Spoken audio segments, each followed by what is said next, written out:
नमस्कार दोस्तों, DS defence academy में आपका स्वागत है। आज हम बायोलॉजी का एक टॉपिक चलेंगे जिसका नाम है मानव रक्त विवरण, और उसमें पढ़ना है रक्त के बारे में। तो रक्त क्या है? तो कई बार एग्जाम में पूछा गया है, तो इसको आम भाषा में हम ध्यान से समझें। जैसे रक्त भी कहीं भी कट जाता है तो बहता है, तो तरल के जैसा होता है, इसलिए उसे हम क्या कह सकते हैं? तरल संयोजी ऊतक कह सकते हैं। अब दूसरा क्वेश्चन आता है कि रक्त का माध्यम कैसा होता है? तो रक्त का माध्यम क्षारीय होता है, अर्थात नमक युक्त। जब कभी हमारा रक्त गांव घरों में कट जाता था तो लोग बोलते थे कि अंगुली को अपना मुंह में डाल लो, रक्त जो है अपना शरीर में ही रहेगा। तो हम लोग चखते थे तो अमूमन अंदाज लग जाता था कि उसका रक्त कैसा लगता था। तो अमूमन वह नमक के जैसा ही लगता था, इसलिए रक्त का माध्यम क्या होगा? क्षारीय होगा। बात करते हैं तीसरे नंबर पे, रक्त का पीएच मान कितना होता है? तो अमूमन हम सभी जानते हैं कि मानव शरीर में रक्त 3 से 4 लीटर माना गया है। तो 3 से 4 लीटर माना गया है, और इसके पीएच मान को कैसे याद करेंगे? तो आप इस तरह से समझें, जैसे कि शरीर में रक्त हमारे साथ साथ चलता है। हम जहाँ भी जाते हैं तो रक्त हमारे साथ साथ चलता है, तो 7 से अर्थात याद हो जाएगा 7। और हमने बताया कि 3 से 4 लीटर, अर्थात 7 के बाद दशमलव लगा लें, अर्थात हो जाएगा 7.35 से लेकर 7.45 तक होता है। जैसा कि इसमें हमने 3 से 4 तक ही लिखा है, अंत में 5 लगा सकते हैं आप। आता है एक वयस्क मानव में रक्त की मात्रा कितनी होती है? तो देखो, इसमें भी हम कई तरह से याद करते हैं विकल्प के अनुसार, जो कि उत्तर के अनुसार गलत हो जाता है। जैसा कि रक्त में शरीर में 3 से 4 लीटर भी होता है, 4 से 5 लीटर भी होता है, 5 से 6 लीटर भी होता है। अगर ये तीनों विकल्प पेपर में दिए हों तो जो उसमें हाईएस्ट होगा आप पहले उसको लगाएंगे। अगर 5 से 6 लीटर विकल्प में दिया है तो 5 से 6 लीटर लगाएंगे। अगर उससे कम है तो 4 से 5 लीटर लगाएंगे। अगर वो नहीं है तो 3 से 4 लीटर है, तो हमारा उत्तर वही होगा। याद रखिएगा, पुरुषों की अपेक्षा महिलाओं में ब्लड हमेशा आधा लीटर कम होता है। अब बात ये रही, क्या हमारा वजन होता है, उस वजन के अनुसार ब्लड कितना प्रतिशत होता है? तो याद रखिएगा, भार के अनुसार हमारे शरीर का वजन 7% से लेकर अमूमन 9% तक पाया जाता है। लेकिन अब कहीं कहीं एनसीईआरटी की बुक में 7% तक ही सीमित रखा है, अतः हम 7% को ही रखें। अब आता है रक्त का जो रंग होता है। सभी लोग जानते हैं 7वें में कि रक्त में पाए जाने वाला वर्णक क्या होता है? तो उसका नाम है हीमेटिन। इस हीमेटिन में आप यह भी जान लीजिएगा कि इसमें आयरन होता है। इस आयरन के वजह से ही हमारा रक्त में एक हीमेटिन वर्णक होता है, और इस हीमेटिन वर्णक की वजह से ही रक्त का रंग लाल होता है। अगला क्वेश्चन आपका मिलेगा कि रक्त का रंग लाल होता है तो किसके कारण होता है? तो ये होता है हीमोग्लोबिन के कारण। अगला आता है, रक्त के अध्ययन को क्या कहते हैं? तो रक्त के अध्ययन को हीमेटोलॉजी के नाम से जानते हैं। जैसा कि आप ऐसे भी अंदाजा कर सकते हैं कि रक्त का जो माध्यम होता है क्षारीय होता है, नमकीन जैसा होता है, और उसमें जो वर्णक होता है हीमेटिन होता है। उसी के आधार पर हीमेटिन से ही आपका हमारा बन जाएगा हीमेटोलॉजी। अगला आता है, रक्त में पाया जाने वाला तत्व क्या होता है? तो रक्त में पाया जाने वाला तत्व आयरन या लोहा होता है, जो यही ब्लड को बनाने में हमारा मदद करता है। एक व्यक्ति रक्तदान कितनी मिलीलीटर कर सकता है? तो अमूमन एक व्यक्ति रक्तदान 450 मिलीलीटर कर सकता है। अब आगे आता है कि भारत में ब्लड बैंक कहाँ स्थित है? तो भारत में ब्लड बैंक आपका लखनऊ पीजीआई के पास में स्थित है। ध्यान रखिएगा। अगला क्वेश्चन कि ब्लड बैंक में रक्त को कितने समय तक सुरक्षित रख सकते हैं? तो अमूमन हम 30 दिन तक सुरक्षित रख सकते हैं। 30 दिन के अंदर में कहीं ना कहीं हम ब्लड का उपयोग कर लेते हैं, अन्यथा रक्त की जो कणिकाएँ होती है वो नष्ट हो जाती हैं, अतः वो काम नहीं करती हैं। अब आता है अगला कि ब्लड बैंक में रक्त को कितने टेम्परेचर पर रखा जाता है? तो ये है 4 अंश सेंटीग्रेड। इसके अलावा आता है अगला रक्त की कमी। रक्त की कमी को क्या कहा जाता है? तो रक्त की कमी को एनीमिया कहा जाता है। इसे अन्य नामों में भी जाना जाता है, जैसा कि रक्त अल्पता अर्थात खून की कमी हो जाती है, रक्तहीनता या रक्त क्षीणता के भी नाम से जाना जाता है। रक्त कणिकाओं की संख्या मापने के लिए हम किस यंत्र का प्रयोग करते हैं? हम देखते हैं अमूमन जब हम डॉक्टरों के पास जाते हैं तो ब्लड जांच करते हैं और जो रिपोर्ट देते हैं वहीं पे एक पतले से चिप नुमा रचना होती है और उसी के ऊपर लिखा रहता है हीमोसाइटोमीटर। तो याद रखिएगा, रक्त कणिकाओं की संख्या मापने वाले यंत्र का नाम क्या है? हीमोसाइटोमीटर। अब हम बात करेंगे रक्त में पाए जाने वाले पदार्थ। तो याद रखिएगा, रक्त में 2 तरह के पदार्थ पाए जाते हैं, एक है प्लाज्मा और दूसरा है रुधिराणु अर्थात रक्त के कण। प्लाज्मा जिसमें 55% होता है और रुधिराणु जो होते हैं आपके 45%। बात करते हैं हम प्लाज्मा की तरफ। प्लाज्मा क्या है?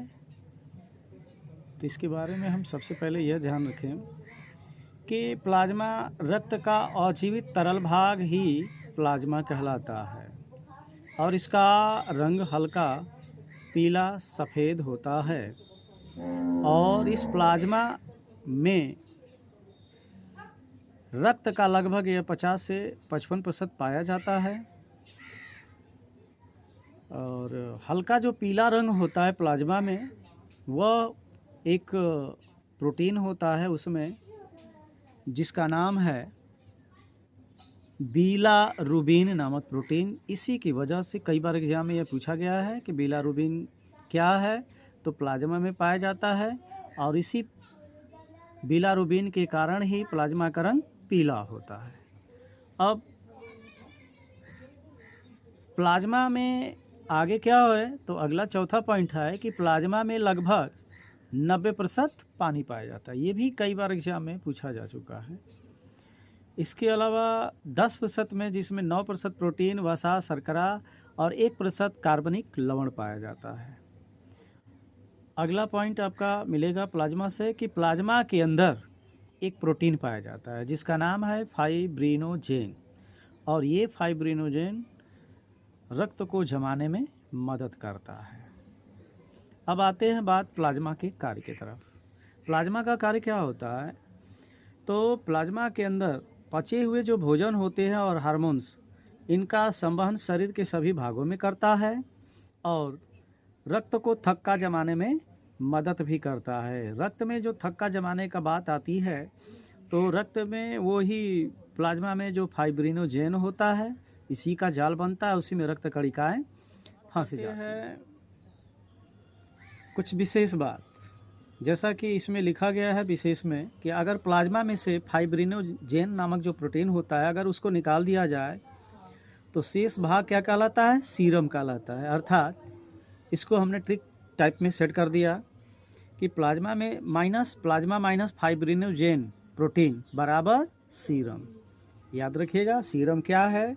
अगर हम प्लाज्मा में से फाइब्रिनोजेन जो प्रोटीन होता है अगर इसको हम निकाल देते हैं तो यही भाग क्या कहलाता है? सीरम कहलाता है।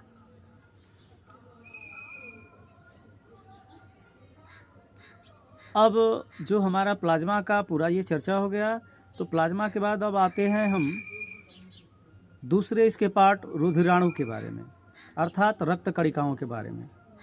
तो मानव शरीर में रक्त कणिकाओं की जो संख्या होती है वो 3 होती है, जैसा कि चार्ट में दिखाया गया है।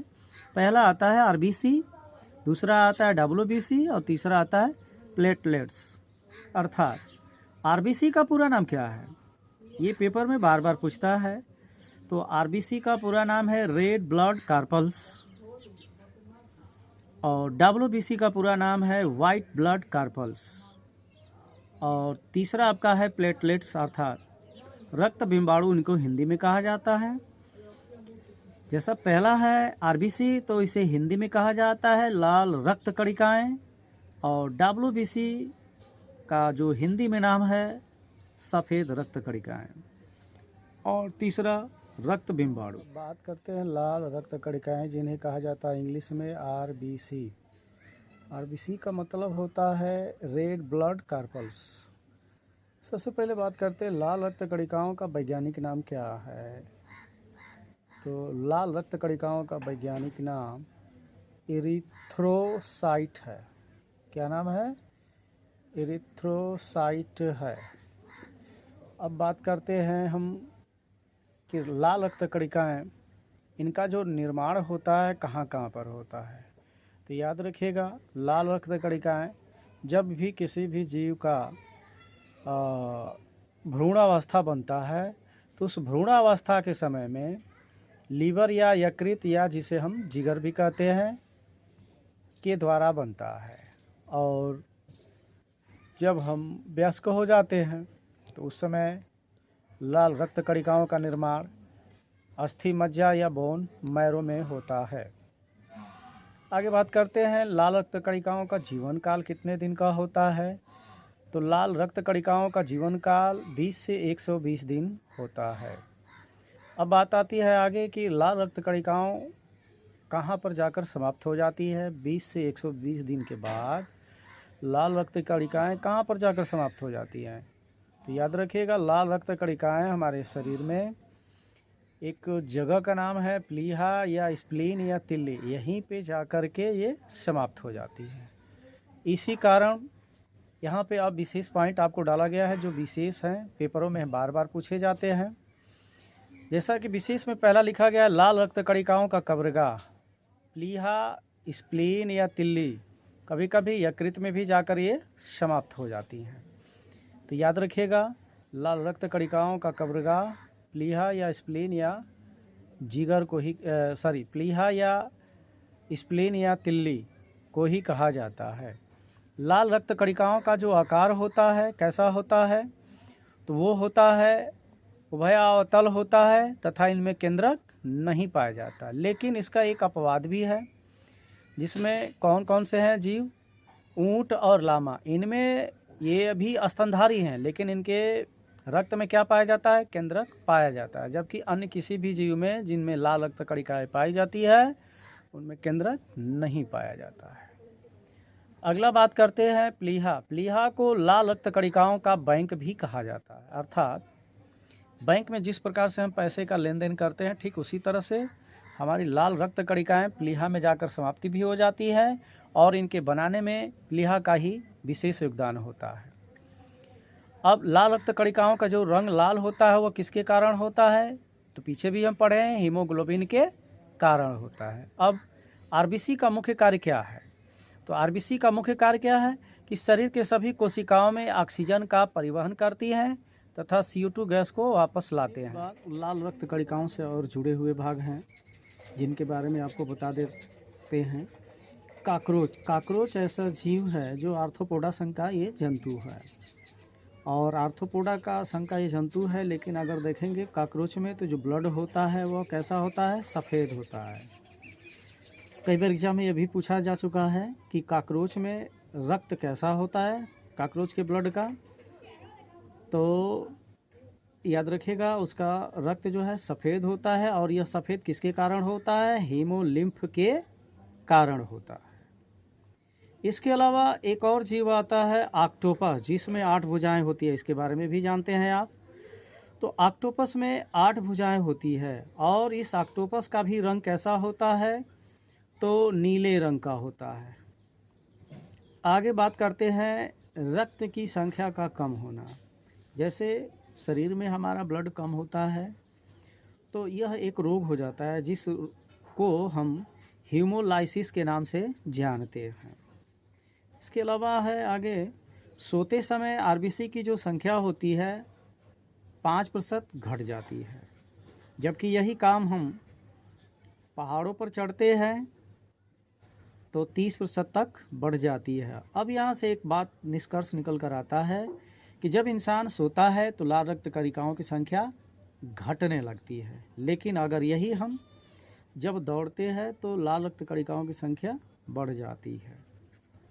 आगे एक और होता है, लाल रक्त कणिकाओं में एक थैलेसीमिया नामक रोग होता है। थैलेसीमिया नामक रोग में क्या होता है कि बच्चे को यह जो रोग होता है उसके माता पिता से ही मिलता है और यह एक तरह का आनुवंशिक रोग होता है। इसमें होता क्या है कि बच्चे का जैसे ही उम्र 2 से 3 माह तक हो जाता है तो उसके शरीर में खून की कमी हो जाती है, तो बार बार हम उसके शरीर में ब्लड को चढ़ाते हैं, तो इसे ही थैलेसीमिया नामक रोग के नाम से जाना जाता है। याद रखिएगा एक और बात, इसमें थैलेसीमिया नाम से रोग से ग्रसित अगर कोई बच्चा होता है तो पहले बच्चे में तो यह रोग उतना स्पष्ट नहीं होता है, लेकिन दूसरा जब बच्चा पैदा होता है तो उस समय यह रोग स्पष्ट दिखाई देने लगता है। अब आता है दूसरा, श्वेत रक्त कणिका है, जिसे हम WBC कहते हैं। WBC का पूरा नाम क्या होता है? तो W से वाइट होता है, B से ब्लड होता है, C से कार्पल्स होता है। श्वेत रक्त कणिकाओं का वैज्ञानिक नाम क्या है? तो ल्यूकोसाइट है। क्या नाम है इसका? ल्यूकोसाइट। श्वेत रक्त कणिकाओं का निर्माण कहाँ पे होता है? तो इसका भी निर्माण अस्थि मज्जा अर्थात बोन मैरो में ही होता है। इसके अलावा श्वेत रक्त कणिकाओं का जीवन काल 2 से 4 दिन होता है। शरीर में 2 से 4 दिन तक ही जीवित रहती हैं। और श्वेत रक्त कणिकाओं की जो मृत्यु होती है वो कहाँ पे होती है? तो रक्त में ही समाप्त हो जाता है। लेकिन श्वेत रक्त कणिकाओं का आकार कोई निश्चित नहीं होता, फिर भी इनके बीच में रक्त में केंद्रक पाया जाता है और इनकी संख्या कितनी होती है? लगभग 8,000 से 10,000 के बीच में पाई जाती है। बातें हैं श्वेत रक्त कणिकाओं का मुख्य कार्य क्या है? तो श्वेत रक्त कणिकाओं का मुख्य कार्य नंबर 1 क्या है? हमारे शरीर में प्रतिरक्षा तंत्र को मजबूत करते हैं तथा रोगों से लड़ने में मदद करते हैं। अर्थात अगर श्वेत रक्त कणिकाओं की संख्या कम हो जाएगी तो हमारा शरीर रोग से ग्रसित हो जाएगा, इसलिए ये प्रतिरक्षा तंत्र को मजबूत करते हैं। इसके अलावा ये जीवाणुओं के भक्षण का भी कार्य करते हैं, इसी कारण इनको रक्त का पुलिसमैन के नाम से भी जाना जाता है। श्वेत रक्त कणिकाओं के प्रकार। श्वेत रक्त कणिकाएं मूलतः 2 प्रकार की होती है। श्वेत रक्त कणिकाएं क्या प्रकार की? 2 प्रकार की होती है। नंबर पहला है कणिका युक्त और दूसरा होता है अकणिका युक्त। तो कणिका युक्त जिसमें कण युक्त पाए जाते हैं, यह जो संख्या में होती है लगभग 3 भागों में बटी होती है। पहला आता है न्यूट्रियोफिल्स, दूसरा आता है बेसोफिल्स और तीसरा आता है इओसिनोफिल्स। न्यूट्रियोफिल्स सबसे ज़्यादा कणिका युक्त जो श्वेत रक्त कणिकाएँ होती हैं उनमें सबसे ज़्यादा न्यूट्रियोफिल्स होती है। लगभग वो 65 से 70% तक संख्या इसकी सबसे ज़्यादा होती है। इसी कारण अगर ये पेपर में पूछे कि श्वेत रक्त कणिकाओं में सबसे अधिक किसकी संख्या ज़्यादा होती है, तो न्यूट्रियोफिल्स की होती है। तो इसमें आपका तीर बनाकर दिखाया गया है कि सबसे अधिक ये संख्या में पाई जाती हैं और सबसे पहले ये जीवाणुओं पर आक्रमण भी करती है और रक्षा का कार्य भी करती है। तो याद रखिएगा, न्यूट्रियोफिल्स मानव शरीर में श्वेत रक्त कणिकाओं में सबसे ज़्यादा मात्रा में पाई जाती है। क्या नाम है उसका? न्यूट्रोफिल्स, जो जीवाणुओं पर आक्रमण भी करती है और हमारे शरीर की रक्षा का काम करती है। दूसरा आता है बेसोफिल्स। बेसोफिल्स की संख्या सबसे कम होती है, लेकिन इसका मुख्य कार्य क्या है कि ये हमारे शरीर को एलर्जी से बचाती है। और तीसरा आता है इओसिनोफिल्स। ये आपका इओसिनोफिल्स है। ये हमारे शरीर में प्रोटोजोआ के संक्रमण से रक्षा करती है तथा त्वचा संक्रमण के समय संख्या में वृद्धि हो जाती है। प्रोटोजोआ के संक्रमण का मतलब ये होता है जैसे हमारे शरीर में पेचिश से आंव पड़ता है, तो ये प्रोटोजोआ के कारण ही होता है, जिसका नाम है अमीबा प्रोटियस। तो उन चीज़ों के समय में ये संक्रमण को रोकने का काम भी ईओसिनोफिल्स करती हैं। अब बात करते हैं अकणिका युक्त। अकणिका युक्त के कई भाग हैं? तो 2 भाग है, जिसका नाम पहला आता है मोनोसाइट और दूसरा आता है लिम्फोसाइट। मोनोसाइट आकार में बड़ी होती है और लिम्फोसाइट आकार में छोटी होती है। याद रखिएगा, कई बार पूछा हुआ है कि संयुक्त रक्त कणिकाओं में किन रक्त कणिकाओं का आकार सबसे बड़ा होता है। तो जब आकार में बड़ा कहेगा तो मोनोसाइट होगा और आकार में छोटा कहेगा तो लिम्फोसाइट होगा। अब मोनोसाइट का काम क्या है? तो ये हमारे घाव को भरने में मदद करती हैं, जबकि लिम्फोसाइट क्या करता है? हमारे मस्तिष्क कोशिकाओं का निर्माण करती है। अब आते हैं तीसरा रक्त कणिका है, जिसका नाम है प्लेटलेट्स या रक्त बिंबाणु। रक्त बिंबाणु या प्लेटलेट्स कणिकाओं का वैज्ञानिक नाम क्या है? तो थ्रोम्बोसाइट है। जैसे हम प्लेट को क्या करते हैं थ्रो करते हैं, ठीक उसी तरह से थ्रोम्बोसाइट ये आपका होगा। अगला बात, प्लेटलेट्स कणिकाओं का निर्माण कहाँ पे होता है? तो इसका भी निर्माण अस्थि मज्जा में ही होता है। और प्लेटलेट्स कणिकाएँ कै दिन तक जीवित रहती है? 3 से 5 दिन तक जीवित रहती हैं। और इसकी मृत्यु कहाँ पे होती है? तो प्लीहा में होती है, लेकिन इसमें केंद्रक नहीं पाया जाता है। केवल केंद्रक श्वेत रक्त कणिकाओं में ही पाया जाता है। श्वेत लाल वाले रक्त कणिका में नहीं होती है और प्लेटलेट्स कणिका में नहीं होती है। आगे है नोट्स में एक लिखा गया बात कि डेंगू बुखार में किसकी संख्या कम होने लगती है तेज़ी से? तो प्लेटलेट्स घटने लगता है। और प्लेटलेट्स अगर तेज़ी से घटने लगता है तो जीव की मौत भी बहुत जल्दी से हो जाती है, क्योंकि इसमें चोट वोट भी लगता है तो बहुत दिक्कत हो जाती है, जैसे कि रक्त रुकता नहीं है। तो याद रखिएगा, प्लेटलेट्स कणिकाओं का मुख्य कार्य क्या है? रक्त को थक्का जमाने में मदद करती है। अब आता है प्लेटलेट्स कणिकाएँ अर्थात रक्त बिंबाणु के कारण कौन से रोग हो जाता है? तो इसमें एक रोग आता है हीमोफीलिया रोग। हीमोफीलिया रोग एक आनुवंशिक रोग है और यह पीढ़ी दर पीढ़ी माता पिता से उसके बच्चे में चला जाता है, जिसमें सबसे बड़ी चीज़ कि अगर महिला होती है तो उसमें यह रोग केवल वाहक का कार्य करता है, जबकि यही अगर पुरुष होता है तो उसमें परिलक्षित हो जाता है। हीमोफीलिया रोग में होता क्या है कि चोट लगने पर रक्त थक्का जमता नहीं है, जिससे व्यक्ति की क्या हो जाती है? मौत हो जाती है। और हीमोफीलिया रोग जो सबसे पहले किस देश में आया था? तो यह है इंग्लैंड के शाही परिवार, जिसमें रानी विक्टोरिया को सबसे पहले हुआ था। इसीलिए इसको रॉयल डिजीज या शाही बीमारी के नाम से भी जाना जाता है। अब आते हैं आरबीसी, डब्ल्यूबीसी और प्लेटलेट्स कणिकाओं में संख्या के आधार पर सबसे पहले किसकी संख्या ज़्यादा होती है? तो आरबीसी की होती है। और दूसरे नंबर पर आता है प्लेटलेट्स कणिकाएँ, उसके बाद आता है डब्ल्यूबीसी। और आकार में अगर कहा जाए तो आकार में याद रखिएगा, डब्ल्यूबीसी सबसे पहले बड़ी होती है, उसके बाद प्लेटलेट्स कणिकाएँ होती है और आरबीसी छोटी होती है।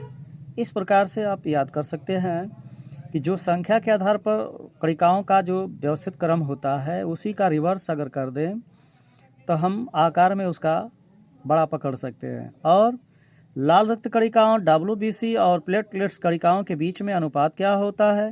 तो याद रखिएगा, आरबीसी की संख्या 600 होती है, डब्ल्यूबीसी का 1 होता है और प्लेटलेट्स 40 होता है। अर्थात यहाँ से 2 चीज़ें भी बन सकती है, 3 भी बन सकता है, 2 भी बन सकता है। जैसा कि आरबीसी और डब्ल्यूबीसी के बीच में अनुपात क्या होता है? तो 600 संबंध है 1।